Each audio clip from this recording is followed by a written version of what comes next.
क्या आप अंधेरे से डरते हैं? क्या आपको रात में अजीब आवाजें सुनाई देती हैं?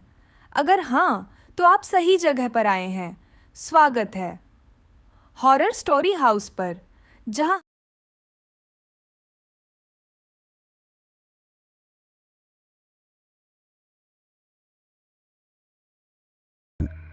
साथियों, आज की स्टोरी एक ऐसी डायन की है जो अपना बदला लेने के लिए किसी भी हद तक जा सकती है।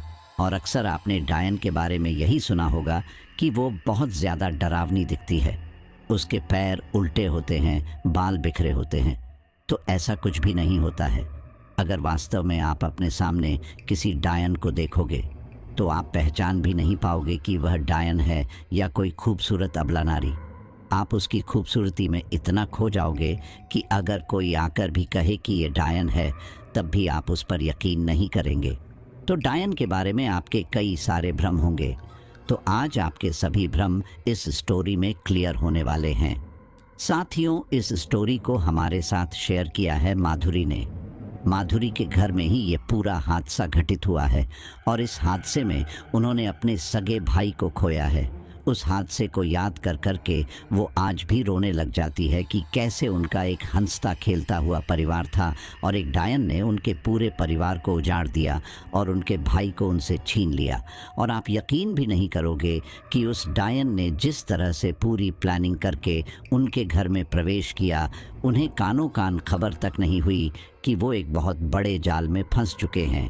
तो स्टोरी को आगे बढ़ाएं उससे पहले मैं आपसे कहूँगा कि अगर अब तक भी आप हमारी इस लॉयल फैमिली का हिस्सा नहीं बने हैं तो हमारे साथ जुड़कर इस रिश्ते को दिल से मजबूत कीजिए।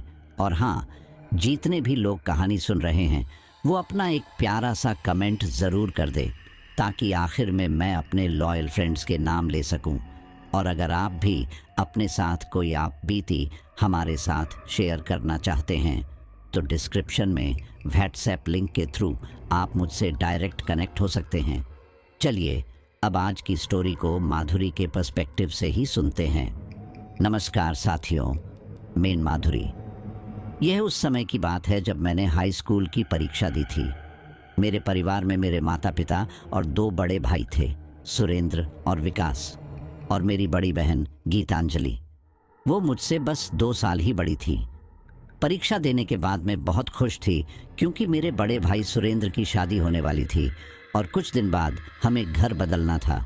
नए घर की जाने की खुशी और भाभी के आने की खुशी में मुझे कोई सुध न रहती थी। 15 अप्रैल 2004 को घर में खुशी का माहौल, चारों तरफ मेहमान और शोर शराबा था। ऐसा प्रतीत होता था ये पल यही रुक जाए, लेकिन कौन जानता था कि ये आगे क्या होने वाला है।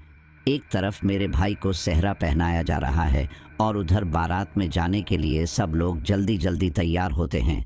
तभी पिताजी की आवाज़ लगती है, अरे क्या कल बारात लेकर चलनी है? चलो जल्दी देर हो रही है। थोड़ी ही देर में सब भाभी जी को लेने निकल जाते हैं।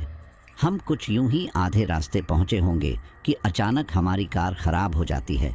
सब लोग कार से नीचे उतर जाते हैं। दोनों तरफ घना जंगल, चिड़ियों की चहचहाहट और सड़क पर एक एक करके ही गाड़ियां गुजर रही थीं। जंगल में कुछ अनहोनी का भी डर था। ड्राइवर और मेरे मामा जी का बेटा मैकेनिक देखने निकल गए। मामा जी ने कहा, बच्चों चिंता मत करो, कार जल्दी ही ठीक हो जाएगी, तुम लोग वापस जाकर कार में बैठो।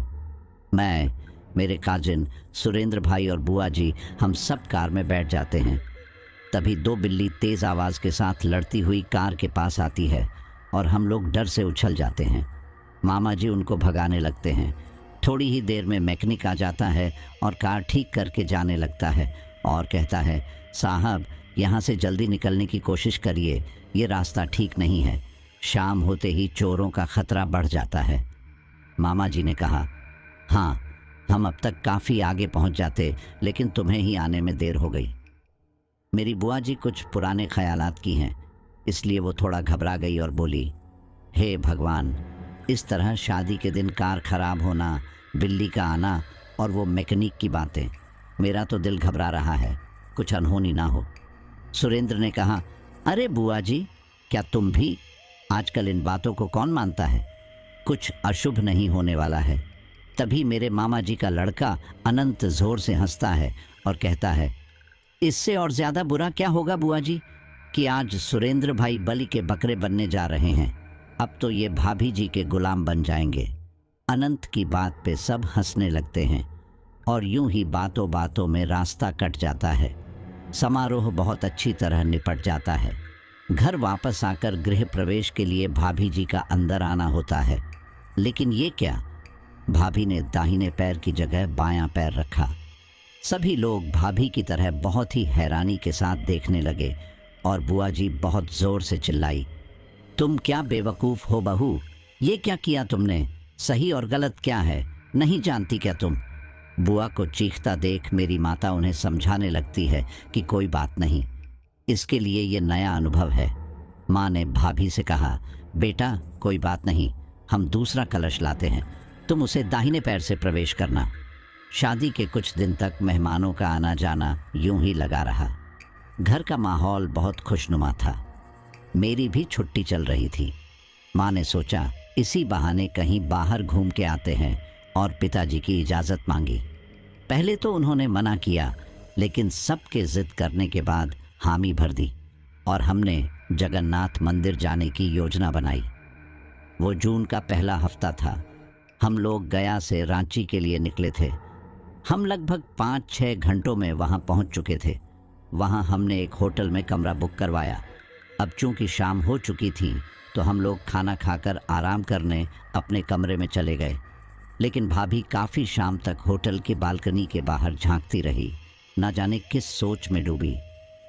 अगले दिन हम मंदिर के लिए निकले। मंदिर के बाहर एक ज्योतिषी बैठे लोगों का भविष्य देख रहे थे। माँ ने सोचा कि चलो मैं भी अपने बच्चों का भविष्य जानूं। ये सोच मेरी माँ उन ज्योतिषी के पास गई। इससे पहले मेरी माँ उनसे कुछ कहती, ज्योतिषी ने मेरे बड़े भाई सुरेंद्र को अपने पास बुलाया और बहुत बुलंद आवाज़ में कहा, बालक, तेरे ऊपर घोर विपत्ति आने वाली है। तू अपने विनाश के दिनों में कदम रख चुका है। मेरी माँ ये सुनकर घबरा गई और बोली, पंडित जी, ये आप क्या कह रहे हैं? अभी हाल ही में मेरे बेटे की शादी हुई है। आप इनके अच्छे भविष्य की कामना कीजिए। पंडित जी बोले, तथास्तु, लेकिन जो किस्मत में होना है वो कोई नहीं टाल सकता। पंडित जी की बात सुनकर हम बिना हाथ दिखाए ही अंदर मंदिर में दर्शन को चले जाते हैं। सभी देवी देवताओं के दर्शन करने के बाद हम खाना खाने के लिए एक ढाबे पे रुकते हैं। अचानक एक बूढ़ी औरत पीछे से मेरी भाभी को पकड़ के उल्टा सीधा बोलने लगती है और गाली गलौज करने लगती है। तभी एक ढाबे पे काम करने वाला लड़का उस औरत को वहाँ से भगा देता है और वो औरत इतना कहती हुई चली जाती है कि डायन, छोड़ दे इन लोगों को। शाम को जब हम वापस होटल आते हैं तो पिताजी सबसे पूछते हैं कि अब कल वापस चले या कहीं और घूमने जाना है, तो सब मना कर देते हैं। लेकिन तभी भाभी पापा से बोलती है कि यहाँ से थोड़ी ही दूर मेरी एक दूर की ताई जी का घर है, उनका फ़ोन आया था। ताई जी को पता चला कि मैं रांची आई हुई हूँ, तो उन्होंने मुझे अपने साथ कुछ दिन रहने को बोला है। अगर आप इजाज़त दे तो मैं सुरेंद्र जी के साथ कुछ दिन उनके घर हो आऊँ। पिताजी ने कहा, वो तो ठीक है बेटा, लेकिन सुरेंद्र के काम का नुकसान होगा। भाभी जी करुण भरी आवाज़ में बोली, जी कोई बात नहीं, मैं ताई जी को मना कर देती हूँ। लेकिन मैं और दीदी ने पिताजी को बोला कि जाने दे उन्हें, नई नई शादी हुई है और काम तो ज़िंदगी भर होगा है।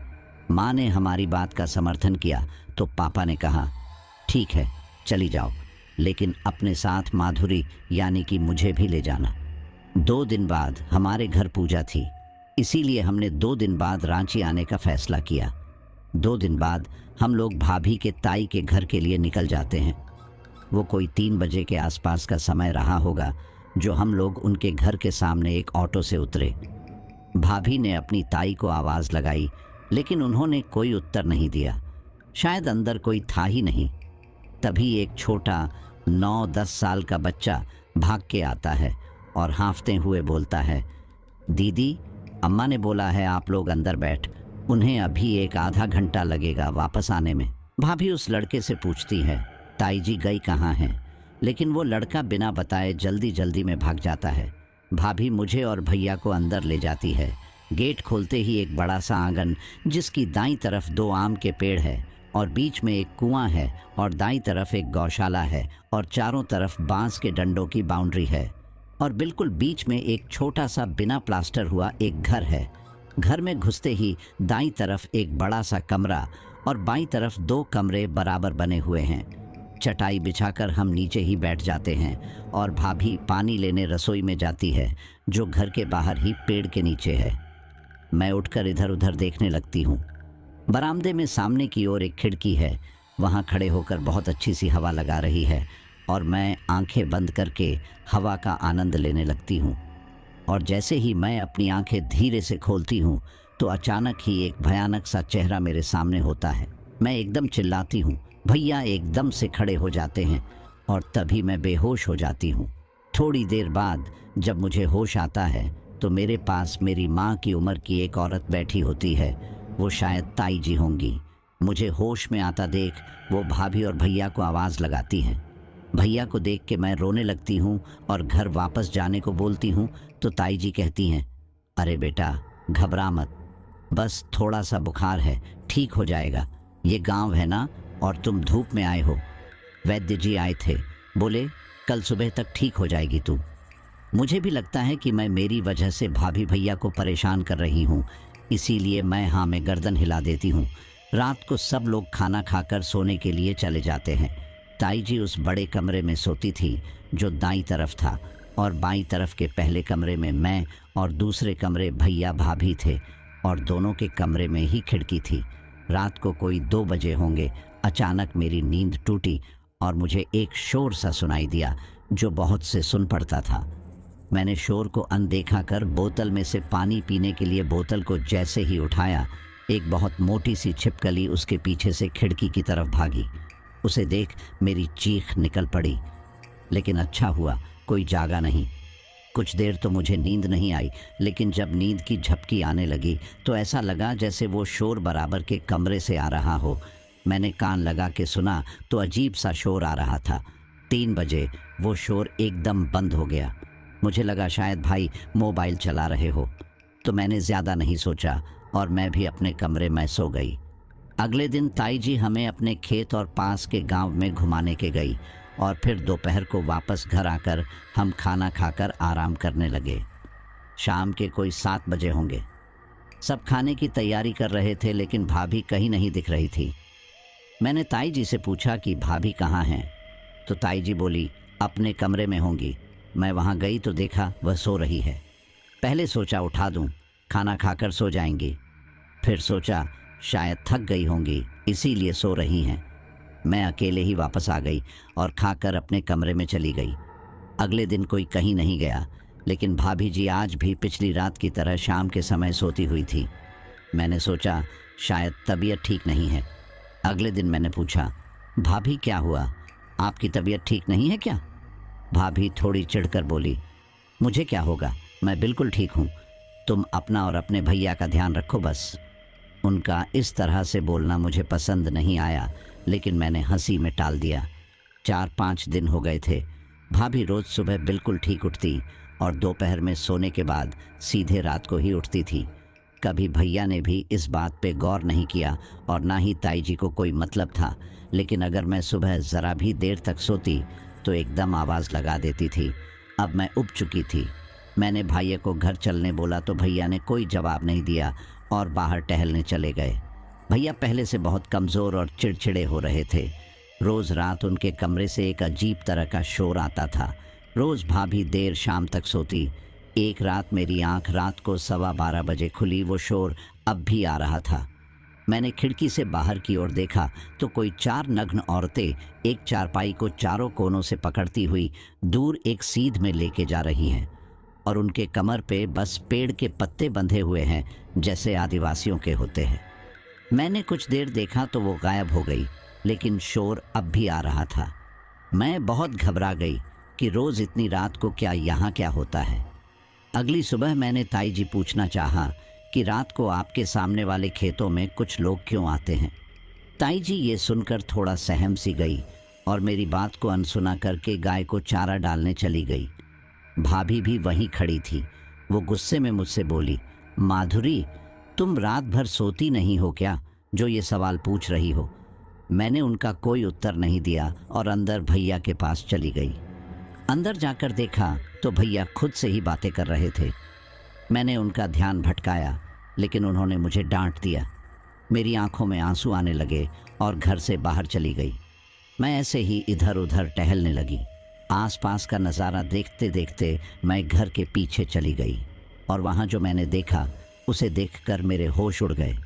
घर के पीछे एक मिट्टी के बर्तन में एक अंडा नींबू और सिंदूर था, और वो भी भैया की शर्ट के ऊपर रखा हुआ। ये सब कुछ समझते हुए मुझे ज़्यादा देर न लगी कि मैं भाग के भैया के पास गई। लेकिन ये क्या, भैया ज़ोर ज़ोर से रो रहे हैं और भाभी वहीं उनके पास बैठी उनको देख रही हैं। मैं गुस्से में कमरे में गई और भाभी पे झुंझलाई, भैया इतना रो क्यों रहे हैं? आप इन्हें चुप क्यों नहीं करा रही? भाभी बिना कुछ बोले बाहर चली गई। मुझे उनका ये व्यवहार समझ नहीं आया और मैं मम्मी को फ़ोन करने के लिए भैया का फ़ोन ढूंढने लगी। फ़ोन वहीं पास में रखा था। मैंने मम्मी को फ़ोन पे सारी बातें बताई और उनसे हमें यहाँ से ले जाने को कहा। माँ और पिताजी अगले दिन ही ताई जी के घर आ गए। माँ ने भाभी से भैया की तबीयत के बारे में पूछा कि ये सब क्या हुआ, सुरेंद्र को क्या हुआ, तुमने हमें फ़ोन करके जानकारी क्यों नहीं दी, और माधुरी इतना रो क्यों रही थी फ़ोन पे। ये सब सुनकर भाभी के चेहरे पे गुस्सा साफ दिख रहा था। उन्होंने माँ को जवाब दिया, मम्मी जी, मैंने सोचा कि आप लोग बेकार ही परेशान होंगे और इनको बस बुखार है। हमने वैद्य को दिखाया था, वो बोले जगह बदलने की वजह से ये सब हुआ है। पापा बीच में भाभी को रोकते हुए बोले, अगर जगह रास नहीं आई तो इतने दिन यहाँ रुकने का क्या मतलब। मैंने भी पापा की बात का समर्थन करते हुए बोला, हाँ मुझे भी बुखार आया था और मैंने यहाँ से चलने को बोला था, लेकिन मैं ठीक हो जाऊंगी, ऐसा कहकर मेरा मन भी मना लिया। मुझे लगा शायद जगह की वजह से ही तबीयत खराब हुई, लेकिन भैया को देख के नहीं लगता ये इनको बुखार है। ताई जी सबके लिए चाय नाश्ता लाती हैं और सबका ध्यान इन बातों से हटाती है। थोड़ी बहुत देर में मम्मी को अकेला पाते देख मैंने सारी बातें मम्मी को बताई कि पहले दिन ही यहाँ आते मैंने क्या देखा।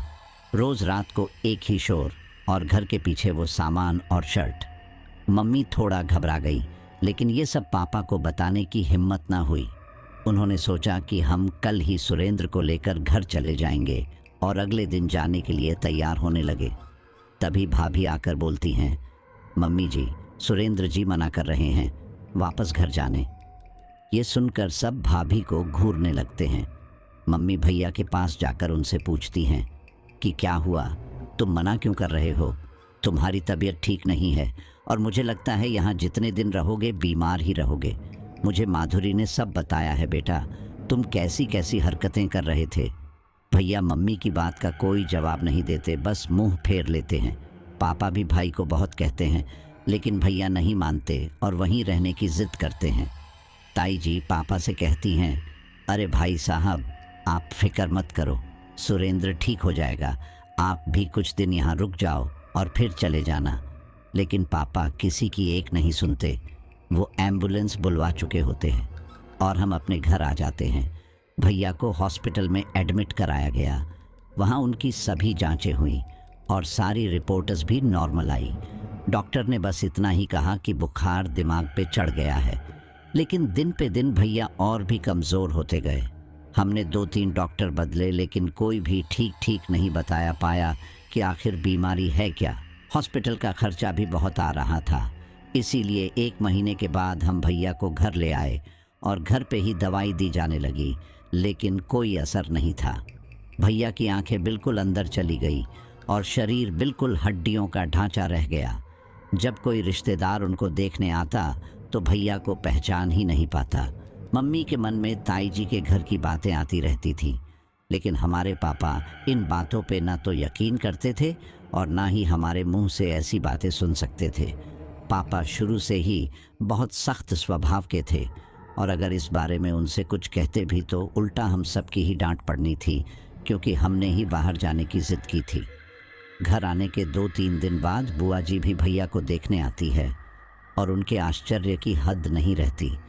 पूरे घर को सिर पे उठा लेती हैं, रोते हुए कहती हैं, हाय रे, क्या कर दिया मेरे बच्चे का? कैसा था, कैसा हो गया? कब ठीक होगा मेरा बच्चा? मम्मी और मेरी बहन उन्हें शांत कराती हैं और उनको बाहर बरामदे में लेके जाती है। उसी दिन शाम को मेरी मम्मी बुआ जी को सारी बात बताती हैं कि ताई जी के घर भैया के साथ क्या क्या हुआ। बुआ जी भी बहुत नाराज़ होती हैं, लेकिन वो मम्मी को आश्वासन देती हैं कि आप फिक्र ना करें, मैं कुछ करती हूँ।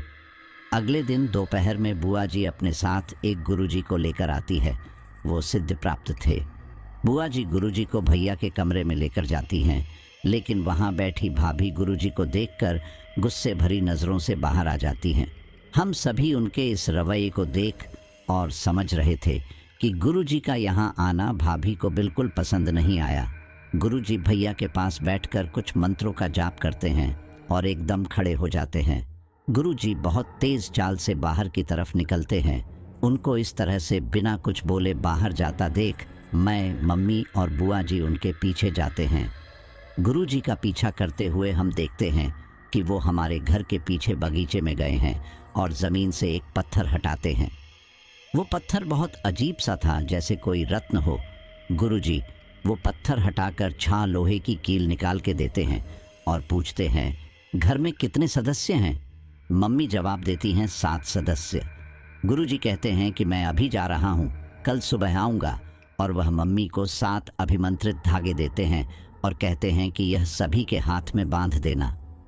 गुरुजी के जाने के बाद ही भाभी एक सूटकेस लेकर बरामदे में आती है और बोलती है, मम्मी जी, मैं कुछ दिनों के लिए अपने मायके जा रही हूँ।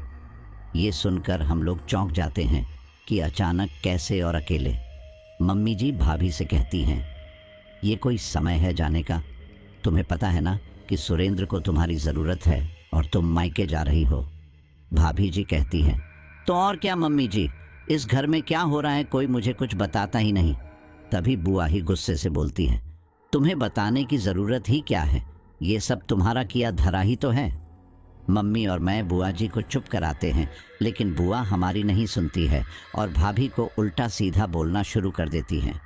आज मुझे बोलने दो, जब से ये लड़की आई है तब से सुरेंद्र की तबीयत खराब है। अपशगुन है ये लड़की। मुझे तो ये रिश्ता शुरू से ही पसंद नहीं था, लेकिन क्या करे, भैया के आगे किसी की चलती कब है। इतनी खरी खोटी सुनाने के बाद भाभी रो पड़ती हैं और तभी पापा भी आ जाते हैं और भाभी को रोता हुआ देख पूछते हैं कि क्या हुआ, ये क्या ड्रामा लगा रखा है। पापा भाभी से पूछते हैं, क्या हुआ अंबिका, तुम रो क्यों रही हो, और ये सूटकेस, तुम कहीं जा रही हो क्या? भाभी रोती हुई बोलती हैं, पापा जी, मुझे नहीं पता था कि आप सब लोग मुझे मनहूस समझते हो। बुआ जी को ऐसा लगता है सुरेंद्र जी मेरी वजह से बीमार हैं।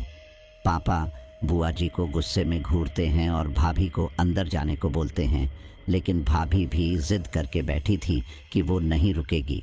बुआ जी अपनी सफाई में कुछ बोलने की कोशिश करती हैं, लेकिन पिताजी उनकी कुछ नहीं सुनते और भाभी को समझाकर रुकाने की कोशिश करते हैं, पर भाभी नहीं रुकती और कहती हैं कि अगर मैं मनहूस हूँ तो इस घर में मेरा कोई काम नहीं, और गुस्से में सूटकेस उठाकर चली जाती हैं।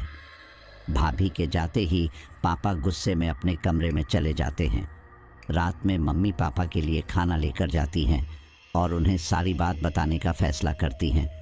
मम्मी पिताजी को ताई जी के घर की बातें विस्तार से बताती हैं, लेकिन पिताजी उनकी बातों पर विश्वास नहीं करते और बोलते हैं कि आज के ज़माने में ऐसी बातें कौन मानता है, और अगर ऐसा कुछ है भी तो अंबिका का इसमें क्या दोष, तुम उसे बातें क्यों सुना रहे थे? मम्मी जी उनका जवाब देती हैं, यही तो मुझे समझ नहीं आ रहा है, सुरेंद्र तो उसका पति है। फिर वो पिताजी गुस्से में बोलते हैं, तुमने अपने आंखों से कुछ देखा नहीं है तो क्यों बेचारी अंबिका पे इल्ज़ाम लगा रही हो? वो बिन माँ बाप की लड़की ऐसा कुछ नहीं करेगी। इतना कहकर पापा सोने के लिए लेट जाते हैं और माँ भी फिर कुछ नहीं बोलती है। अगले दिन गुरुजी घर में आते हैं और एक अजीब सा डर उनके चेहरे पे होता है। वो मम्मी से कहते हैं, तुमने बहुत देर कर दी, अब कुछ नहीं हो सकता। और तभी पापा ऑफिस जाने के लिए कमरे से निकलते हैं। गुरुजी को देख वो मम्मी और बुआ जी की तरफ संदेह भरी आंखों से देखकर ऑफिस के लिए चले जाते हैं। गुरुजी घर में बने एक छोटे से बने मंदिर में जाते हैं। वहाँ से कुछ केसर उठाते हैं और उसे सुरेंद्र भैया के बिस्तर पर डाल देते हैं। कुछ ही पल में पूरा बिस्तर का रंग काला पड़ जाता है। ये देख हम लोग सुन्न रह जाते हैं। गुरुजी मम्मी को बताते हैं, कोई तो है जो तुम्हारे बेटे को जान से मारना चाहता है, या यूं कहे कि वो तुम्हारे बेटे की बलि देगा। मम्मी ये सुन के रोने लगती हैं। बुआ जी कुछ बोलने की हालत में नहीं होती है और मम्मी जी रोते हुए गुरुजी से पूछते हैं, गुरुजी ऐसा कौन करेगा? मेरे बेटे ने क्या बिगाड़ा है किसी का? गुरुजी आगे बताते हैं, ये कोई साधारण बलि नहीं है और ये किसी साधारण कार्य को लेकर नहीं दी जाएगी, और ना ही वह कोई साधारण व्यक्ति है जो भी ये सब कुछ कर रहा है। बुआ जी पूछती हैं, गुरुजी ये तो बताएं कि इन सब के पीछे कौन है और उससे कैसे हम अपने बेटे को बचाएं। गुरुजी बोलते हैं, इसके पीछे कौन है ये बताना सरल नहीं है और सुरेंद्र को बचाना तो नामुमकिन है। इसमें अघोरी ही आपकी मदद कर सकता है। प्रेतशिला पहाड़ पर एक अघोरी रहता है, वहाँ पिंडदान होता है। आपको उस अघोरी से कुछ मदद मिलेगी। प्रेतशिला पहाड़ पर घने पेड़ों के बीच उसकी कुटिया है। अब वही आपकी मदद करेंगे। मम्मी और बुआ जी बिना देरी किए अगली सुबह प्रेतशिला पहाड़ के उसी अघोरी के पास जाते हैं। जाते समय मम्मी और बुआ जी ने शिव मंदिर के दर्शन किए। वहीं एक पुजारी से अघोरी का पता पूछा और आगे चल दिए। रास्ता काफ़ी थकान भरा था, भरी धूप थी, कहीं कहीं कोई पेड़ था। बस थोड़ी देर वहीं थोड़ा आराम कर लेते थे। दोपहर 3 बजे तक बुआ और मम्मी पहुँचे। उनकी कुटिया के पास 4 लड़के बैठे थे, कुछ साफ सफाई कर रहे थे। उनमें मैं एक लड़के से मम्मी और बुआ जी अघोरी बाबा के बारे में पूछा तो उन्होंने कुछ देर इंतज़ार करने को कहा। वे सूरज ढलने तक वहीं बैठे इंतज़ार करते रहे। तभी उनमें मैं एक लड़का अंदर गया और एक लोटे में पानी लेकर मम्मी और बुआ जी के पास आया और हमें पैर धोकर अंदर कुटिया में अघोरी से मिलने को बोला। जब वे कुटिया के अंदर गए तो वहाँ धूनी की बहुत महक आ रही थी और हल्का सा धुआं था। अघोरी चेहरे से बहुत ही कठोर स्वभाव के लग रहे थे। अघोरी ने अपने सामने एक चटाई पर बैठने को कहा। मम्मी के कुछ बोलने से पहले ही अघोरी ने उनसे बोला, वो डायन तुम सबको मार देगी। ये सुन मम्मी जी रोने लगी, पर अघोरी ने अपनी बात पूरी करते हैं बोला, तुम्हारा लड़का उसका शिकार है, उसी को मार के वो सिद्ध प्राप्त करेगी। अघोरी मम्मी को एक विभूत देते हुए कहता है, इसे अपने माथे से कभी मत हटने देना। अघोरी एक मिट्टी के बर्तन में पानी देता है और उसे सुरेंद्र भैया को पिलाने को बोलता है। अघोरी मम्मी और बुआ जी को अमावस्या के रात आने को बोलता है। भैया की हालत बहुत ख़राब थी। वो ना कुछ बोल पा रहे थे और ना ही होश में थे। उनकी ग्लूकोज की बोतलें और इंजेक्शन दिए जा रहे थे। रात करीब 9 बजे के आसपास मम्मी और बुआ जी आती हैं और सीधे सुरेंद्र भैया के कमरे में जाकर उनको मिट्टी के बर्तन का पानी पिलाते हैं जिसे अघोरी ने दिया था। पानी की 1-2 बूंद भैया के मुंह में जाते ही भैया धीरे धीरे आंखें खोलने लगते हैं। ऐसा चमत्कार देख हमें लगता है अब सब ठीक हो जाएगा। भैया को होश में आते देख मम्मी उनसे चिपट कर रोने लगती हैं। भैया के मुंह से एक शब्द ही निकलता है, माँ। बुआ जी भैया को और पानी पिलाती हैं। तभी भैया बोलते हैं, माँ मुझे बचा लो, अंबिका मुझे मार देगी। ये सुनकर हमारे होश खो जाते हैं कि इन सब में उन्हीं का हाथ निकला। मुझे शक तो था कि भाभी का रवैया कुछ ठीक नहीं है हमारे लिए, लेकिन भैया ने उनका क्या बिगाड़ा था जो उन्होंने भैया के साथ ऐसा किया। भैया मम्मी को बताते हैं कि किस तरह अंबिका भाभी ने उनका ये हाल किया। उन्होंने बताना शुरू किया कि ताई जी के घर पहली रात को अंबिका ने शिव मंदिर का प्रसाद कहकर एक लड्डू खिलाया और फिर थोड़ी देर में सो गया। फिर जब आधी रात को मेरी आंख खुली तो मैंने खुद को एक नदी के किनारे रेत पे पड़ा हुआ पाया। मुझे एक उल्टी चारपाई पर लेटा रखा था और 4 औरतें मेरे चारों घूम रही थी। मैंने उठने की कोशिश की तो मेरा सिर बहुत बाहरी हो रहा था। मैं उठ ही नहीं पाया।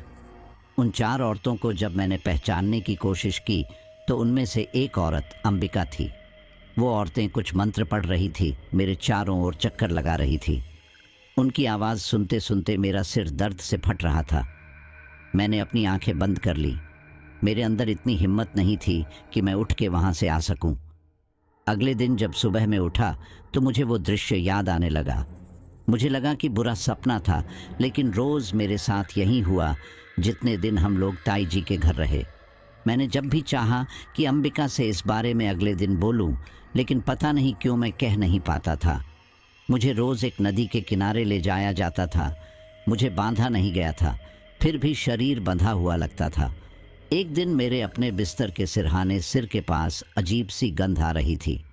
मैंने नीचे झांक कर देखा तो एक मांस का टुकड़ा पड़ा था। मैंने ताई जी को बताया तो उन्होंने वो मांस का टुकड़ा फेंक दिया, लेकिन अगले 2 दिन भी फिर उतने ही बड़ा वैसे ही मांस के टुकड़े दिखे। ताई जी ने फिर फेंक दिया और उसके बाद मुझे नहीं पता क्या हुआ। ये सब सुन के हमारे होश उड़ गए। भैया के साथ इतना कुछ हो गया और हमें खबर तक नहीं हुई। सभी के दिमाग में बस एक ही सवाल चल रहा था कि अंबिका भाभी ने ऐसा क्यों किया। सभी को बहुत गुस्सा भी आ रहा था। बुआ जी ने अंबिका भाभी से सभी सवालों का जवाब जानने के लिए फ़ोन किया, लेकिन उनका फ़ोन नहीं लगा। शाम को जब पापा घर आए तो हमने उन्हें भैया की बताई हुई सारी बातें बताई, लेकिन पापा का दिमाग इन सब बातों पर यकीन न करने को कह रहा था। पापा तुरंत भैया के पास गए और उनसे पूछा, क्या ये सब जो कह रहे हैं सही है? भैया ने हाँ में गर्दन हिला दी। ये देखकर पापा के तो मानो जैसे पैरों तले ज़मीन ही खिसक गई हो। पापा ने भी तुरंत भाभी का फ़ोन लगाने की कोशिश की, लेकिन उनका फ़ोन नहीं लगा। फिर पापा ने अगले दिन भाभी के घर जाने का फ़ैसला किया। अलग ही दिन पापा ऑफिस से छुट्टी लेकर सुबह भाभी के घर के लिए निकले। वहाँ पहुँचकर देखा तो वहाँ ताला लगा था। पापा ने उनके पड़ोसियों से पूछा तो उन्होंने कहा, अंबिका तो बहुत दिनों से यहाँ आई ही नहीं है और घर पर तो बहुत दिनों से ताला लगा है। भाभी के बारे में कुछ पता नहीं लगा और पापा घर आ गए। उन्होंने सारी बातें हमें बताईं। अब सभी को बस अमावस्या की रात का इंतज़ार था। अमावस्या को अभी 1 हफ्ता था। एक एक दिन भारी सा रहता था। दिल में बेचैनी रहती थी, क्या होगा, कैसे होगा, अघोरी बाबा अब क्या बताएंगे। ये सब बातें घर के सभी लोगों के दिमाग में रहती थी। 2 दिन बाद मेरी बड़ी बहन और भाई विकास भी दिल्ली से आने वाले थे।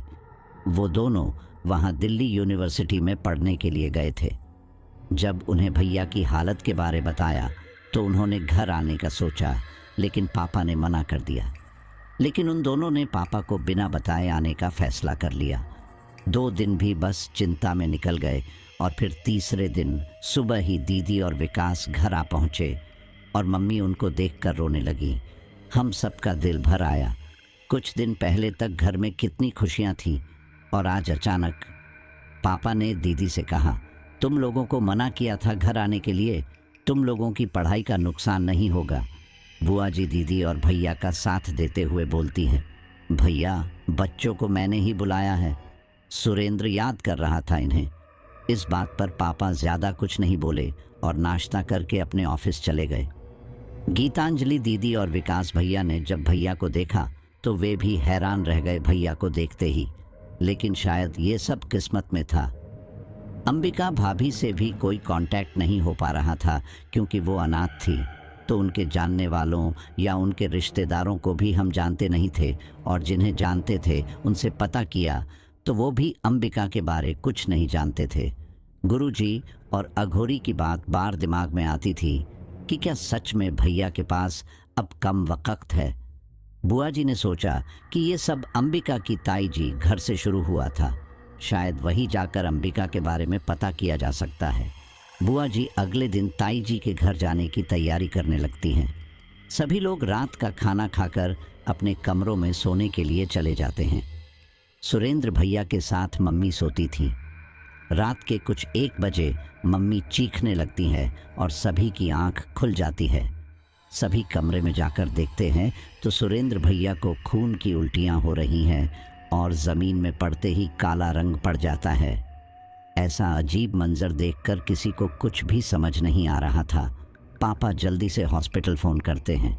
आधा घंटे तक कोई एम्बुलेंस नहीं आती तो पापा और विकास भैया सुरेंद्र भैया को बाइक पे ही हॉस्पिटल ले जाते हैं। मम्मी और हम सब लोग भी हॉस्पिटल पहुंचते हैं। वहाँ रिसेप्शन पर एक लड़की बैठी थी। उससे पूछा तो उसने बताया कि डॉक्टर अभी इमरजेंसी केस में दूसरे हॉस्पिटल गए हैं और आधा घंटा लगेगा। किसी को कुछ भी समझ नहीं आ रहा था, लेकिन पापा उस लड़की से सुरेंद्र भैया को एडमिट करने को बोल देते हैं और भैया को आईसीयू वार्ड में भर्ती करा दिया जाता है। भैया कुछ बोल नहीं रहे थे और उल्टियां भी बंद हो गई थी, लेकिन नर्स किसी को अंदर नहीं जाने दे रही थी। सभी के मन में बेचैनी थी। आधा घंटा बाद सुरेंद्र भैया के डॉक्टर आते हैं और वो सीधे आईसीयू में जाते हैं। इधर हम सब लोग प्रार्थना कर रहे थे कि बस भैया को कुछ ना हो, क्योंकि उस अघोरी की बातें दिमाग से निकल ही नहीं रही थी। 10 मिनट बाद डॉक्टर बाहर आते हैं और पापा से बोलते हैं, आई एम सॉरी, हम आपके बेटे को नहीं बचा पाए। और बस ये सुनते ही हॉस्पिटल में मातम छा जाता है। मुझे भी कोई होश नहीं था कि कैसे, कब, क्या हुआ, कौन घर लाया हमें। मुझे जब होश आया तो मैं आंगन में एक चटाई पे लेटी हुई थी। घर में मातम छाया हुआ था और बस चारों तरफ से रोने पीटने की आवाज़ आ रही थी। मेरे सामने ही सुरेंद्र भैया का शव रखा था। उनके आसपास सबने भीड़ लगा रखी थी। सब लोगों का रो रो कर बुरा हाल था और सभी अंबिका भाभी के बारे में पूछ रहे थे, लेकिन अंबिका भाभी नज़र नहीं आ रही थी। शाम 5 बजे सुरेंद्र भैया का अंतिम संस्कार हो गया था, लेकिन अंबिका भाभी का कुछ पता नहीं था। 2-3 दिन जैसे तैसे बीते, कोई होश नहीं था किसी को। अगस्त का महीना था, घने बादल और हल्की फुल्की बारिश हो रही थी।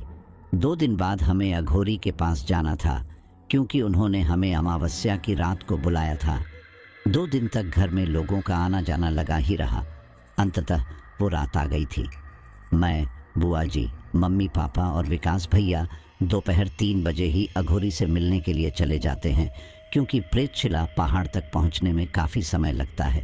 गीतांजलि दीदी बुआ की ही लड़की के साथ घर पर ही रुकती हैं। कभी धूप कभी बादल में हम लोग उस अघोरी की कुटिया तक शाम 6 बजे तक पहुंच जाते हैं। वहां उनके 2 शिष्य हमें बाहर बने चबूतरे पे बैठने को कहते हैं। थोड़ी ही देर में एक शिष्य आता है और हमसे बातचीत करने लगता है। वो खुद को एक तांत्रिक का बेटा बताता है। उसकी उम्र करीब 20-21 साल होगी। वो अपनी पिछली ज़िंदगी के बारे में काफ़ी कुछ बताता है कि उसके पिता जीवन की इच्छाओं को पूरा करने के लिए तंत्र मंत्र सीखने लगे और एक तांत्रिक बन गए। उससे पहले उसके पिता फल बेचा करते थे। एक दिन ध्यान करते समय उसके पिता की मृत्यु हो गई। उस लड़के का इस दुनिया में कोई नहीं है, इसीलिए उसने इस अघोरी की शरण ले ली। वो लड़का बताता है, इस अघोरी का साधना स्थान वैसे तो शमशान है, लेकिन हम लड़कों की वजह से वो यहाँ रहते हैं। बीरबल नाम का वो लड़का बहुत ही होनहार सा प्रतीत हो रहा था। जब बुआ जी बीरबल को हमारी परेशानी के बारे में बताती है तो वो हमें दरहा भूत के बारे में बताता है। यहाँ आसपास के गांव में अभिचार कर्म करने वाली 4 या 5 औरतें या मर्द होते हैं जो अपनी ईर्ष्या के वश में आकर दूसरों के ऊपर षटक्रम करती हैं। इनके इष्ट दरहा भूत या शक्तिशाली भूत होते हैं। ये हमेशा दूसरों को अपनी तंत्र क्रिया द्वारा दुख ही देती हैं। इनके इस काम को सीधे तौर पर गांव में कोई नहीं जानता। आमतौर पर इनके कर्म का कोई सबूत नहीं होता और न पूजा पाठ का। इनके परिवार वाले भी इनकी क्रियाओं को नहीं जानते। जैसे जैसे ये बूढ़े होते जाते हैं, इनकी शक्ति बढ़ती जाती है। इनका मंत्र सिर्फ 2-3 शब्दों का होता है। जिस परिवार को अत्यधिक दुख देना हो, उनके यहाँ अपने माहवारी कपड़े से झुकती बनाकर मंत्र शक्ति से उनके घर के दरवाजे में गाड़ देती है, जिससे वहाँ किसी भी देवी देवता का प्रवेश निषेध हो जाता है और उनके द्वारा लगाया गया भूत लंबे समय तक दुख देता रहता है। इनकी साधना बड़ी ही गोपनीय तरीके से होती है। ये दीपावली के दिन अपने गांव को मंत्र से बांधकर शमशान में 8-10 के ग्रुप में एकत्र होकर अपने गुरु डायन के समक्ष नग्न होकर कमर में झाड़ू लपेटकर अपने मलमूत्र से जमीन को लीपकर गोल घेरे बनाकर रात भर नाचती है और अपनी शक्ति बढ़ाती है। पहली बार ये अनजाने में या जानबूझकर इस विद्या को सीखती है। तब इनके गुरु मंत्र सिखाने के बाद सिद्धि के लिए बलि मांगती है, वो भी इनके पति या प्रिय पुत्र की बलि। इनकार करने पर यह पागल हो जाती है और हाँ कहने पर बलि के लिए नियुक्त व्यक्ति अपने आप मर जाता है और गांव में या परिवार में किसी को कुछ पता भी नहीं चलता। इनकी सिद्धि होने के बाद ये पेड़ पौधों, पालतू जानवर, पक्षी आदि पर प्रयोग करना प्रारंभ कर देते हैं और बाद में मनुष्यों पर प्रयोग करते हैं। बहुत सी डायन इस विद्या को सीखना नहीं चाहती है क्योंकि इनका भविष्य अत्यंत दुखदायी, कष्टप्रद होती है। ये बात गांव के सभी लोग जानते हैं, किंतु जो सीनियर या बुजुर्ग डायन होते हैं उन्हें अपना चेला बनाना अति आवश्यक होता है। स्वयं की मृत्यु से पहले 4 या 5 चेला बनाना उनकी मजबूरी होती है, नहीं तो उनके इष्ट भूत स्वयं को बहुत तंग करते हैं। इसलिए वो ऐसे स्त्री या पुरुष को चुनती है जिनके अंदर ईर्ष्या की भावना बहुत ज़्यादा हो, या अपने ही परिवार के किसी सदस्य को चुनती है। उन्हें अपने वश में करके अपने साथ घुमाती फिराती है और 4-5 मंत्र सिखा देती है। इस तरह से चेला बनाने की प्रक्रिया शुरू हो जाती है।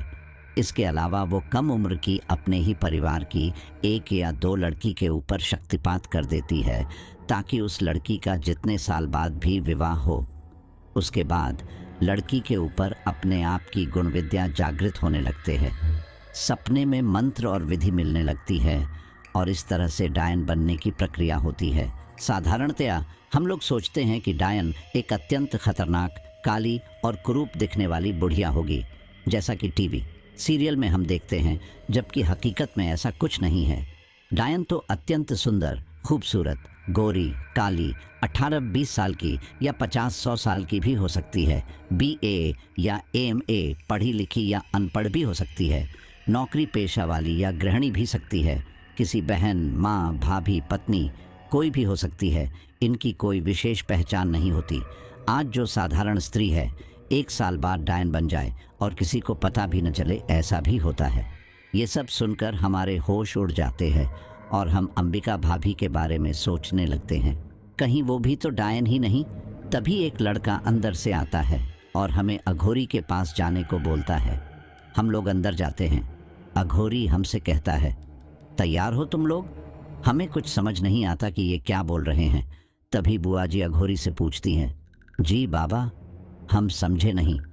अघोरी ने कहा, शमशान में जाने के लिए तैयार हो? हमने एक दूसरे के चेहरे देखे और फिर हाँ में सिर हिला दिया। हम लोग अघोरी और बीरबल के पीछे पीछे चलने लगते हैं। हम लोग प्रेतशिला पहाड़ से नीचे की ओर जाना शुरू करते हैं, लेकिन वो रास्ता अलग था जहाँ से हम आए थे। हमारे मन में एक अजीब डर था कि अंधेरी रात और हम लोग शमशान जा रहे हैं। एक पल को मेरे मन में ये डर आया कि क्या इस अघोरी पे यकीन करना ठीक है, क्योंकि आजकल ढोंगी बाबा भी बहुत होते हैं। वो सिर्फ पैसे के लिए कुछ भी करते हैं। लेकिन पिछले दिनों जो कुछ भी हुआ उससे भी इनकार नहीं किया जा सकता।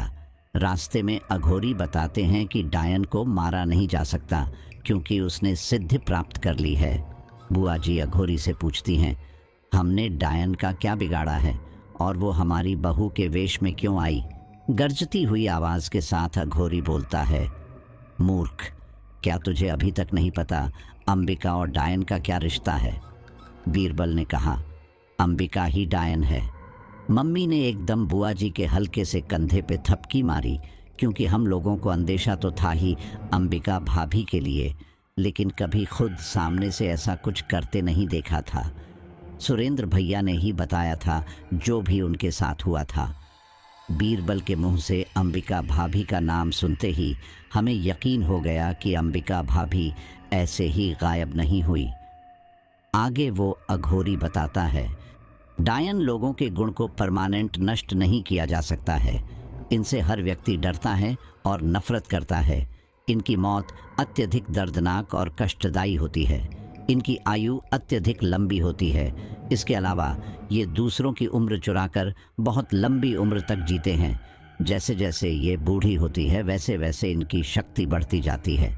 इस तरह के कार्य करने व मर्द को डैया कहा जाता है, किंतु डायन की संख्या डैया से 3 गुना तक होती है।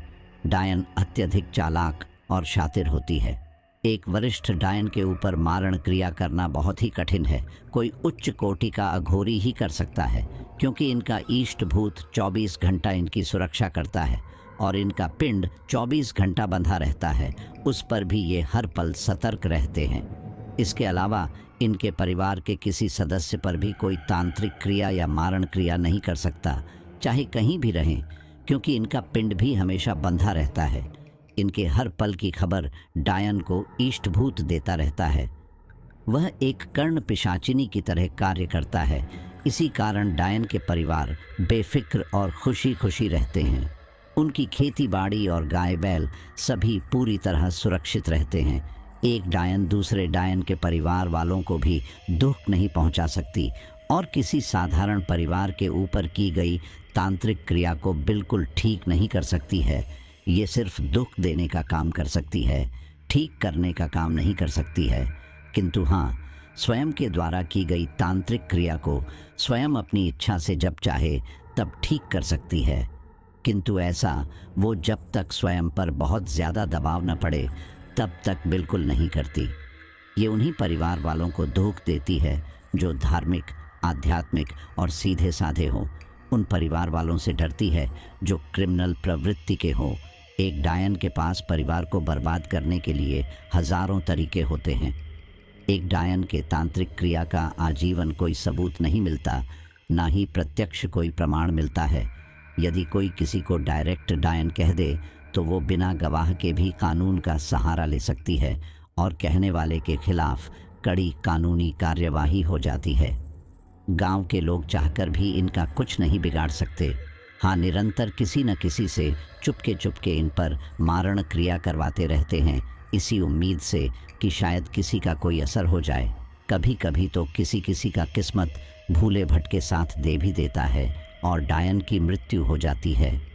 ये सब सुनने में काफ़ी अजीब था, लेकिन फिर भी इन बातों पे यकीन करने के अलावा कोई दूसरा रास्ता नहीं था। रात करीब 2 बजे हम शमशान पे पहुंचते हैं। वहाँ आसपास कोई नहीं होता। अघोरी बाबा एक हवन कुंड रखते हैं और उसके चारों ओर सिंदूर से अभिमंत्रित गोले खींचकर हमें उसमें बैठने को कहते हैं। अपने और बीरबल के लिए भी ठीक ऐसा ही गोला बनाकर उसमें बैठ जाते हैं। अघोरी अपने सामने एक प्लेट में 6 सोने के सिक्के जैसे कोई यंत्र रखते हैं और 15-20 मिनट तक अपना ध्यान करते हैं। फिर उस यंत्र में अपने आप ही धुआं उठता है और एक ज़ोरदार आवाज़ के साथ वो पलट हवा में उछल जाती है और अघोरी बाबा वो यंत्र अपने हाथ में ले लेते हैं। उन यंत्र पे वो कुछ मंत्र पढ़ते हैं और मम्मी पापा, बुआ, भैया और मुझे देखकर बोलते हैं, ये डायन सुरक्षा कवच है, इसे अपने पास रखना। फिर अंबिका क्या, कोई भी डायन या भूत प्रेत तुम लोगों का कुछ नहीं बिगाड़ सकता। हम लोग उस कवच को चूमते हैं और एक धागे में करके अपने हाथों में बांध लेते हैं। बीरबल अपनी जगह से उठकर आता है और हम सभी के माथे पर विभूत लगाता है। तभी तेज हवा चलने लगती है। बारिश का मौसम तो था ही, लेकिन काले घने बादल उस शमशान के माहौल को और भी डरावना बनाते हैं। उस शमशान के अंधेरे को एकमात्र वो अग्निकुंड ही मिटा रहा था। आसमान में बादल ऐसे लग रहे थे मानो हमारे सिर के ऊपर ही हो और बस अब बारिश होने वाली हो, लेकिन बारिश नहीं होती, बस एक बिजली चमकती रहती है। साथ ही अघोरी बहुत ही ऊंची आवाज़ के साथ मंत्रों का जाप कर रहे थे। जितना जोर से उनका उच्चारण होता उतनी ही तेज बिजली चमकती। आखिर में एक बहुत तेज बिजली चमकी और सामने एक औरत दिखाई पड़ी। उसके बाल खुले और आगे की तरफ थे, पैर उल्टे थे, कमर पे झाड़ू के पत्ते बंधे थे। उसकी वेशभूषा ठीक वैसी ही थी जैसे बीरबल ने बताया था, बिल्कुल डायन। उसके सीने का हिस्सा उसके बालों में ढक रखा था। मेरी नज़रें उस पर एक टक जा रुकी। मैं बस उसकी शक्ल देखना चाहती थी। जैसे ही उसने अपने दोनों हाथों से अपने बालों को हल्के से पीछे की तरफ समेटा, हम लोग चकित रह गए। इतनी अजीब वेशभूषा में और कोई नहीं, अंबिका भाभी ही थी। पापा घबरा के उठने लगते हैं, तभी बीरबल पापा को सावधान कर देता है। अंबिका भाभी बहुत ही गुस्से में लग रही थीं। आंखें बिल्कुल लाल थीं और जोर से सांस ले रही थी। वो धीरे धीरे हमारी तरफ आ रही थी। अघोरी बाबा ने एक मंत्र पढ़ा, जिसके बाद वो वहीं की वहीं खड़ी रही। ऐसा लग रहा था जैसे किसी जंजीरों ने जकड़ रखा है। अघोरी बाबा अंबिका भाभी से कहते हैं, ऐ पिशाचनी, क्या चाहती है तू? इन लोगों ने तेरा क्या बिगाड़ा है? तूने इनके बेटे की बलि क्यों दी? अंबिका भाभी कुछ नहीं बोलती। अघोरी बाबा अपने मंत्र जारी रखते हैं और अंबिका भाभी खुद ही तड़पने लगती है जैसे उनको चोट लग रही हो। अघोरी बाबा अपने मंत्र के जाप को तेज आवाज में पढ़ने लगते हैं और आखिर में एक चीख के साथ अंबिका भाभी की आवाज निकलती है और वो नीचे जमीन पर बैठ जाती हैं। अंबिका भाभी ने कहा, इन लोगों ने मेरा सब कुछ ले लिया, इनके लालच ने मेरी जिंदगी तबाह कर दी। हम लोग एक दूसरे की तरफ देखने लगते हैं कि ये क्या कह रही है, हमने इनकी जिंदगी कैसे खराब की। अंबिका भाभी आगे बोलती है, सागर कुमार। ये नाम सुनकर पापा के चेहरे के हाव भाव उड़ जाते हैं और अंबिका भाभी जोर जोर से हंसने लगती है। अंबिका भाभी ने कहा, कुछ याद आया तुझे गौरी शंकर? क्या किया था तूने उनके साथ? सभी पापा की तरफ देखते हैं इसका जवाब जानने के लिए, लेकिन पापा बस घबरा रहे होते हैं। आगे अंबिका भाभी रोने लगती है और एकदम चीख के बोलती है, नहीं छोड़ूंगी किसी को भी। तूने मेरा पूरा परिवार मिटा दिया, मैं भी तुझे और तेरे परिवार को मिटा दूंगी। और जोर जोर से हंसने लगती हैं। अघोरी अंबिका भाभी से कहता है, अभी इन्हें छोड़ दे, वरना जो तेरा गुरु है, जिसने तुझे डायन बनाया है, उसे भी मार दूंगा मैं। ये बात सुनकर अंबिका भाभी और जोर से हंसती है और कहती है, तू क्या मरेगा मुझे?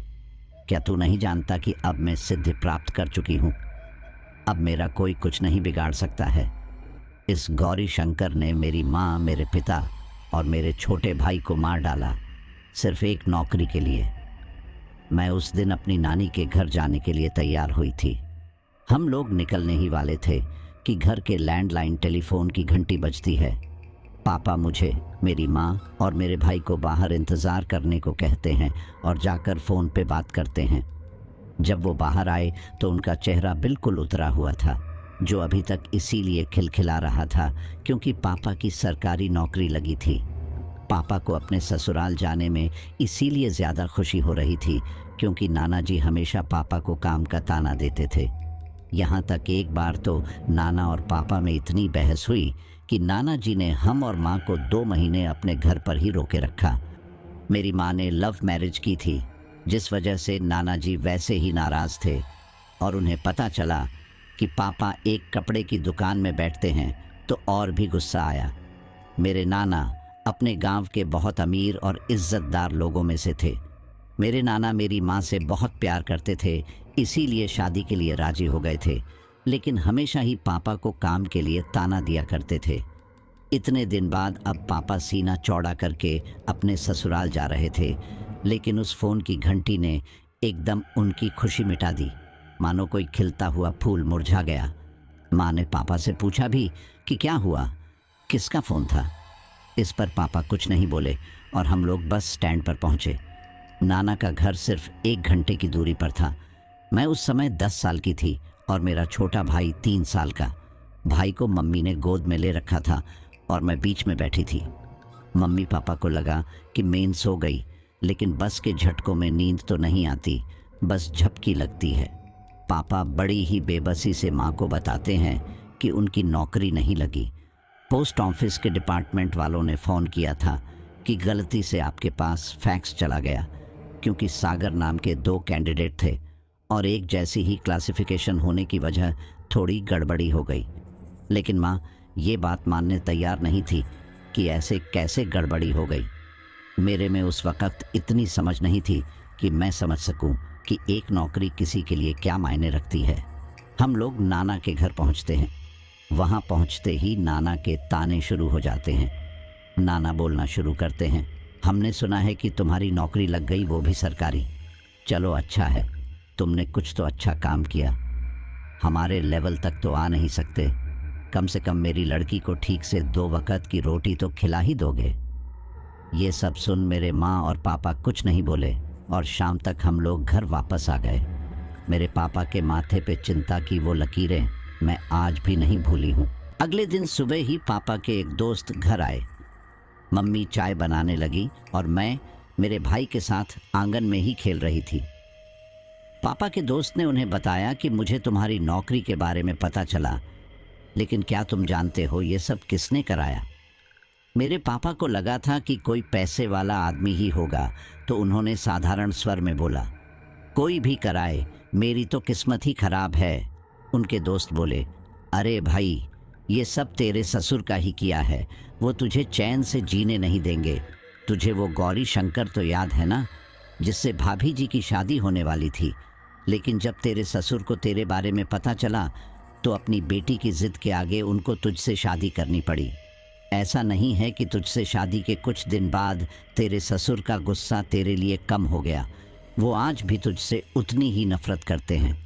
तेरे ससुर ने निधि भाभी को तुझसे दूर करने की हर कोशिश की, लेकिन तुम लोगों को दूर नहीं करा पाए।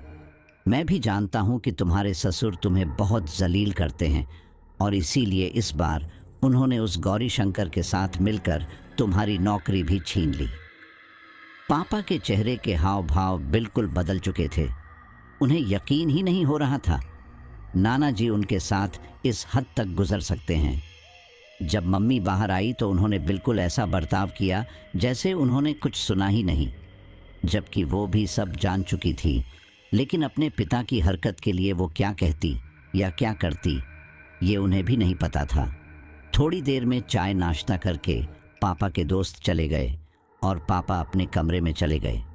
मेरी मम्मी ने पापा से कुछ नहीं पूछा। वो तैयार हुई और मुझे भी तैयार किया।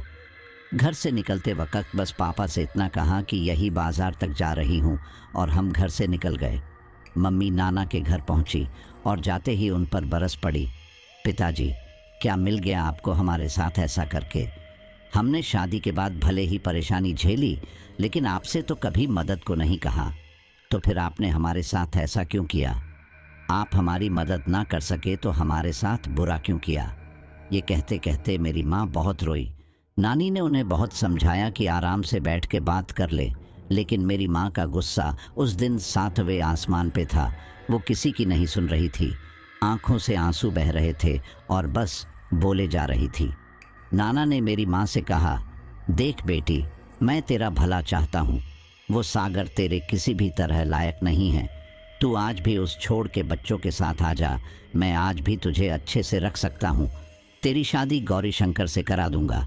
वो बहुत अच्छा लड़का है और आज भी तुझे पसंद करता है। उसे तेरे दोनों बच्चों से कोई परेशानी नहीं है और वो हमारी बराबरी का लड़का है। ये सुनकर मेरी माँ को और भी गुस्सा आने लगा कि उनके पापा के मन में इतना झैर है और गौरी शंकर के बारे ये सब सोचते हैं, जबकि गौरी शंकर को सिर्फ नाना की दौलत से प्यार था। बस इतना सुनते ही मेरी माँ 1 मिनट भी वहाँ नहीं रुकी और वहाँ से घर आ गई। जब हम घर पहुँचे तो देखा कि अंदर से दरवाज़ा बंद है और आंसू के रोने की आवाज़ आ रही है। मम्मी ने पापा को बहुत आवाज़ लगाई, लेकिन पापा ने दरवाज़ा नहीं खोला। जब मम्मी को कुछ अनहोनी का शक हुआ तो पड़ोस से एक अंकल को बुला के लाई और दरवाज़ा ठुड़वाया और देखा कि बरामदे में पापा पंखे से फांसी लगा के लटके पड़े हैं और आंसू नीचे बैठा रो रहा है। इतने में ही आसपास के और लोग भी आ गए। जल्दी जल्दी पापा को नीचे उतारा और अस्पताल लेकर गए। मुझे मेरी माँ ने आंसू के साथ घर पर रहने बोला। थोड़ी देर बाद अस्पताल से एम्बुलेंस में पापा सफ़ेद चादर में लिपटे हुए आए और मेरी माँ बहुत बुरी तरह रो रही थी। साथ ही साथ पीछे से पुलिस वालों की गाड़ियाँ आईं और उन्होंने घर की छानबीन की तो उन्हें एक कागज़ का टुकड़ा मिला जिस पर पापा के हस्ताक्षर थे और उसमें पापा ने लिखा था कि निधि, मुझे माफ़ कर देना। तुम दोनों बच्चों को किसी अनाथालय में देकर गौरी शंकर से शादी कर लेना। मैं ज़िंदगी से हार चुका हूँ। मुझे लगा था शादी के बाद सब ठीक हो जाएगा, लेकिन हालात बिगड़ते चले गए। मैंने सोचा था कि एक खुशहाल ज़िंदगी तुम्हें दूंगा, लेकिन मैं हार गया। मैं जानता हूँ कि तुम अपने पापा से बहुत प्यार करती हो और तुम दोनों के प्यार के बीच में मैं आ गया, लेकिन अब और नहीं। तुम खुश रहो। पुलिस वाले अंतिम संस्कार कराकर मम्मी को पुलिस स्टेशन आने बोलते हैं, लेकिन मम्मी कोई केस दर्ज नहीं कराती क्योंकि वो जानती थी कि उनके पापा का कोई कुछ नहीं बिगाड़ सकता। पापा की मौत के 1 हफ्ते बाद नाना जी पहली बार हमारे घर आए थे। वो भी सिर्फ माँ को इस बात के लिए राजी करने कि वो गौरी शंकर से शादी कर लें, लेकिन मम्मी ने उनको खरी खोटी सुना दी और सब लोगों की भीड़ इकट्ठा होने लगी। नाना जी अपनी बेइज्जती देख वहाँ से इतना कहकर चले जाते हैं, मुझे लगा था कि तेरी अक्ल ठिकाने आ जाएगी, लेकिन तू चाहती ही नहीं कि तेरे बच्चों की जिंदगी सुधरे। तेरा मन हो तो घर आ जाना। गौरी शंकर तुझे और तेरे बच्चों को अपनाने को आज भी तैयार है। मम्मी रात दिन बस रोती रहती। आस पड़ोस के लोग आते और मम्मी को समझा बुझा के जाते कि गौरी शंकर से शादी कर ले। घर में इतनी परेशानी आ गई थी कि एक वक्त का खाना मिलना मुश्किल होता था। कहीं काम करने जाती तो उनको यही कहकर समझा दिया जाता कि अपने पापा के घर वापस लौट जाओ, सब ठीक हो जाएगा। आखिर में सब लोगों की बातों में आकर मेरी माँ गौरी शंकर से शादी करने के लिए राजी हो जाती हैं। आखिर में मेरी माँ गौरी शंकर से शादी के लिए राजी हो गई और वापस नाना की घर जाने का फैसला किया। नाना जी मम्मी और हमें देखकर बहुत खुश हुए और वो ये भी समझ गए थे कि मेरी मम्मी ने फैसला उनके हक में ही किया। बिना कुछ पूछे वो जल्दी जल्दी हमारा स्वागत करने लगे। नानी ने जल्दी से खाना पानी दिया। मैंने और मेरे भाई ने पेट भरकर खाना खाया, क्योंकि हमने बहुत दिन से पेट भर खाना नहीं खाया था। उसी रात नाना जी ने गौरी शंकर अंकल को घर पर बुलाया और मम्मी से अकेले में जाकर कुछ बात की। मैं नहीं जानती कि उनके बीच क्या बात हुई, बस मैं अपनी माँ को दूर से रोता हुआ ही देख सकती थी। अगले 2 दिन बाद मेरी मम्मी की गौरी शंकर अंकल से शादी होने वाली थी। मेरी माँ इस शादी से बिल्कुल भी खुश नहीं थी, लेकिन मेरे नाना का जैसा सपना पूरा हो रहा हो, वो ऐसे खुश थे। 2 दिन बाद रात में सिर्फ घर घर के लोग थे और पंडित जी को बुलाया गया था शादी के लिए। लेकिन उस दिन नाना के चेहरे पर खुशी के साथ कुछ तनाव भी दिख रहा था। शादी का मुहूर्त रात 9 बजे का था। करीब 8 बजे मेरी माँ मेरे भाई आशु को नाना जी कमरे में सुला रही थी। मैं उनके बिल्कुल ठीक सामने बरामदे में बैठी हुई फूलों की माला जड़ रही थी और सबको देख भी रही थी कि कैसे सब लोग जल्दी जल्दी कर रहे हैं। कोई फलों की टोकरी ला रहा है तो कोई पूजा का सामान। तभी मैं देखती हूँ कि गौरी शंकर अंकल बहुत गुस्से में ऊपर से आ रहे हैं और मेरे नाना जी उनके पीछे पीछे आ रहे हैं। उसी समय मेरी मम्मी ने भी मुझे आवाज़ लगाई और बोली कि जब तक मैं आ ना जाऊँ तब तक अपने भाई के पास ही रहना। मैंने हाँ में सिर हिलाया और मम्मी जाने लगी। जाते जाते मम्मी रुक गई और दरवाजे की तरफ कान लगाकर सुनने लगी। बाहर मेरे नाना जी और गौरी शंकर अंकल मैं बहस हो रही है और गौरी शंकर अंकल मेरे नाना को बहुत उल्टा सीधा बोल रहे हैं।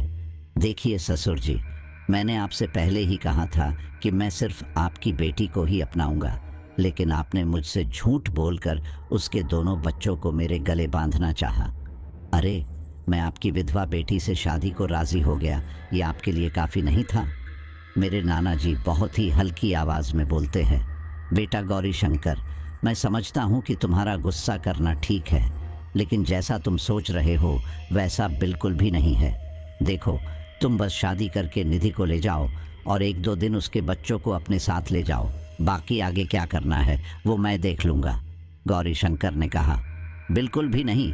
आप 1-2 दिन के लिए नहीं, बल्कि पूरी जिंदगी का फंदा बना दोगे मेरे।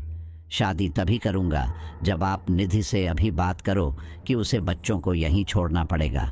मेरे नाना बहुत ही मिन्नत करते हुए बोले, देख बेटा, तू बस 2 दिन के लिए के जा, फिर मैं इन बच्चों को हॉस्टल में पहुंचा दूंगा और फिर वहां से कहीं और। ये सब बातें मेरी माँ और मैं सुन रही थी। हमें तो जैसे अपने कानों पर यकीन ही नहीं हुआ। हमारे लिए इतनी बड़ी साजिश हो रही थी। आखिर में गौरी शंकर अंकल नाना जी से कहते हैं, अब एक ही रास्ता है, इन दोनों बच्चों को जान से मार दो। नाना जी चौंक पड़ते हैं। ये क्या कह रहे हो? गौरी शंकर ने कहा, हाँ, मैं सही कह रहा हूँ, क्योंकि मैं जानता हूँ कि ये बच्चे निधि से दूर नहीं रह सकते और निधि भी कभी इन बच्चों को अपने से दूर नहीं करेगी, और आप हॉस्टल भेजने की बात करते हो। नाना जी ने कहा, लेकिन ऐसे कैसे? नाना जी आगे कुछ बोलते, लेकिन गौरी शंकर उनको चुप करता हुआ बोलता है, अब कुछ नहीं सुनना मुझे, आपके पास आधे घंटे का समय है, सोच समझकर मुझे बता दीजिए। ये सब सुनकर मेरी माँ मेरे सोते हुए भाई को उठाती है और मेरा हाथ पकड़कर खींच के बाहर लेकर जाती है। जैसे ही दरवाज़ा खोलती है, नाना की एकदम घबरा जाते हैं कि कहीं निधि ने सारी बातें सुन तो नहीं ली। नाना जी मम्मी से कुछ बोलते उससे पहले ही मेरी माँ हमें लेकर बाहर निकल जाती है। पीछे से नाना जी बहुत आवाज़ लगाते हैं, बेटी निधि सुनो, मेरी बात सुनो, जैसा तुम सोच रही हो वैसा नहीं है। मेरी माँ तेज़ कदमों के साथ हमें पता नहीं कहाँ लेकर जा रही थी। नाना जी, नानी जी, मामा और गौरी शंकर अंकल भी हमारे पीछे पीछे थे। उन सबको हमारे पीछे आता देख मम्मी हमें लेकर भागने लगी। मम्मी को बस अब उनसे दूर जाना था और वो इतना दूर चली गई कि किसी ने सोचा भी नहीं। तेज़ कदमों के साथ भागते हुए मेरी माँ ना आगे देखती और ना पीछे, और इसी बीच एक ट्रक ने ज़ोरदार टक्कर मेरी मम्मी को मारी और वो उछल के दूर गिरी, और मेरे माँ के साथ मेरा भाई भी। मैं जल्दी से भागते हुए अपनी मम्मी के पास पहुँची। मुझे कुछ समझ नहीं आ रहा था। मैं बस नाना जी का अपने तक आने का इंतज़ार कर रही थी।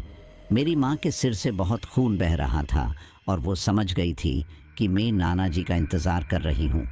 तभी मेरी माँ ने मेरा हाथ पकड़ा और कहा कि आंसू को अपने साथ लेकर यहाँ से चली जा, और चाहे कुछ भी हो जाए अपने नाना जी के पास बिल्कुल भी मत जाना। और बस इतना कहकर उन्होंने अपनी सांसें रोक दी। मैं अपनी माँ के अंतिम शब्द कैसे भूल सकती थी।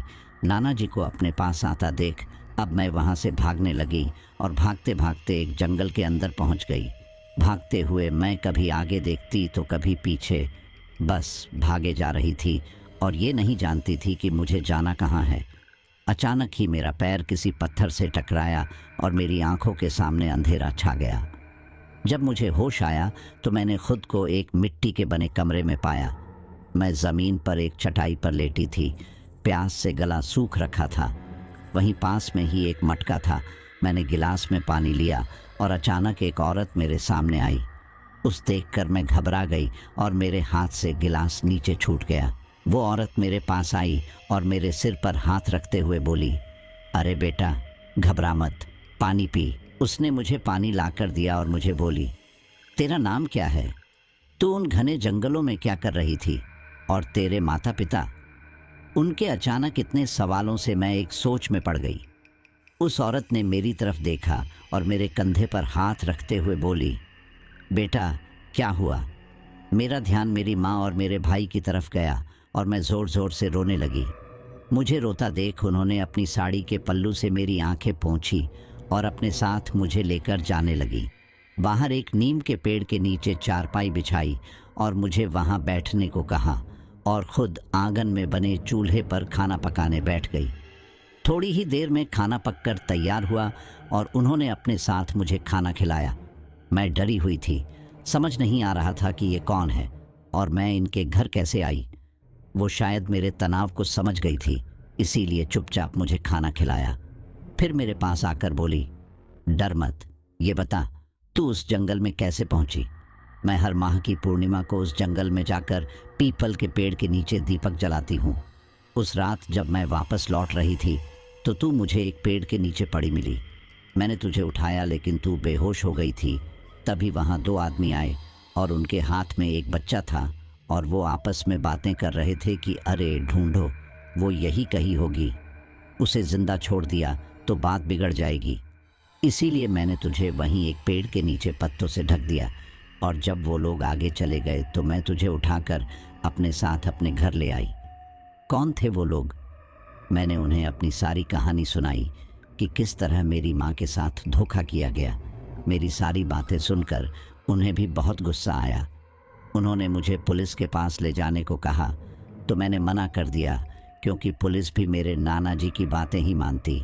मेरी स्थिति को गंभीर समझते हुए उन्होंने मुझे अपने साथ रखने का फैसला किया और तब से मैं उन्हीं के साथ रहने लगी और उनको मैं ताई जी कहती थी। एक दिन मैंने उनको नदी के किनारे कुछ तंत्र मंत्र करते देखा तो उसके बारे में मैंने उनसे पूछा तो उन्होंने मुझे कुछ नहीं बताया। मैं अक्सर ही अपने माता पिता के बारे सोचकर मायूस होती थी। ताई जी हर तरह से मेरा ध्यान बांटने की कोशिश करती थी। कभी कभी तो मुझे अपने माँ बाबा की इतनी याद आती थी कि 2-3 दिन तक मैं खाना ही नहीं खाती थी। फिर एक दिन उन्होंने मुझसे अपने तंत्र मंत्र करने की बात का खुलासा किया। शायद मेरी गंभीर हालत देखते हुए उन्होंने मुझे बताया कि तुम्हें बदला लेना चाहिए अपने परिवार की मौत का, या सब कुछ भूलकर आगे बढ़ो। मैं अपनी ज़िंदगी में आगे नहीं बढ़ पा रही थी इसीलिए मैंने इस गौरी शंकर से बदला लेने की सोची और मैं कामयाब भी रही थी। लेकिन इसकी ये बहन माधुरी, इसने मेरे की कराए पर पानी फेर दिया, पीछे पीछे परछाई की तरह रही। इतना कहते ही अंबिका भाभी जोर जोर चीखने लगी। अघोरी उस पर कुछ पीले रंग की विभूत जैसी कोई चीज फेंकता है और अंबिका भाभी बेहोश हो जाती हैं। इससे आगे वो लगभग आधे घंटे तक कोई मंत्र का जाप करता है और फिर बीरबल से अंबिका भाभी के बाल काटने को बोलता है। बीरबल अपनी जगह से उठकर उसके बाल काट कर ले आता है। अघोरी उन बालों को किसी द्रव्य में डुबोकर अग्निकुंड में डाल देता है और हमें बताता है इस डायन की साधना पूरी होने में अभी 3 दिन बाकी हैं, क्योंकि एक बलि लेने के बाद अमावस्या की रात को इन्हें अपनी पूजा को पूरा करना होता है और अमावस्या में 3 दिन बाकी हैं। डायन को खत्म नहीं किया जा सकता, लेकिन तुम लोगों का भाग्य तुम्हारे साथ है। मैं इसे अपने कब्जे में कर लूँगा क्योंकि इसकी साधना अभी अधूरी है। ये सुनकर हम सभी को बहुत सुकून मिलता है और हम वहाँ से अघोरी के दिए हुए सुरक्षा कवच लेकर चले जाते हैं और पहले के जैसे जीवन जीने की कोशिश करते हैं। फिर भी मन में एक डर था जो आज भी कायम है। जिंदगी में इतना तो पता चल गया था कि अगर हम किसी के साथ बुरा करते हैं तो वो बुराई लौट कर वापस आती ही है, कम या ज़्यादा। तो साथियों, हमारी आज की ये स्टोरी यहीं पर कंप्लीट होती है और मैं यहाँ पर धन्यवाद देना चाहूँगा रिहाना प्रवीण का, जिन्होंने आपके लिए ये स्टोरी तैयार की है। लेखन कला में रिहाना प्रवीण जी का कार्य उत्कृष्ट स्तर का है और इस ज़बरदस्त और कमाल की स्टोरी को तैयार करने के लिए मैं उनका एक बार फिर से धन्यवाद करता हूँ। उनकी लिखी हुई कई कहानियाँ आपको डिस्क्रिप्शन में लिंक पर मिल जाएंगी। खैर साथियों, आप बताइए कि आपको ये स्टोरी कितनी अच्छी लगी है। और अब चलिए हम अपने कुछ लॉयल फ्रेंड्स के नाम ले लेते हैं। गीता सिंह, बलबीर सिंह, राम कुमार शर्मा, अभिमन्यु गोरखपुर, गुंजन अकबरपुर, चंदन कुमार मोतिहारी, मुकेश कुमार दिल्ली, अपर्णा बम्बई, पवन कुमार शर्मा जयपुर, आरबी क्षेत्री नेपाल, अंकेश जबलपुर, नदीम सांगानेर, सनी बघेल, शुभेंदु सिन्हा सिलचर असम, रोहित पंजाब, प्रदीप मौर्य सुल्तानपुर, भोज शर्मा दिल्ली, संतोष विश्वकर्मा ओमान, लक्ष्मण तेलंगाना, महेंद्र सिंह अहमदाबाद, राजू राणा कोलकाता, बिट्टू अमृतसर, वरुण जयपुर, इस्माइल बेंगलोर, जुनैद कराची। चलिए फिर बहुत बहुत धन्यवाद, मिलते हैं अगले ही स्टोरी पर।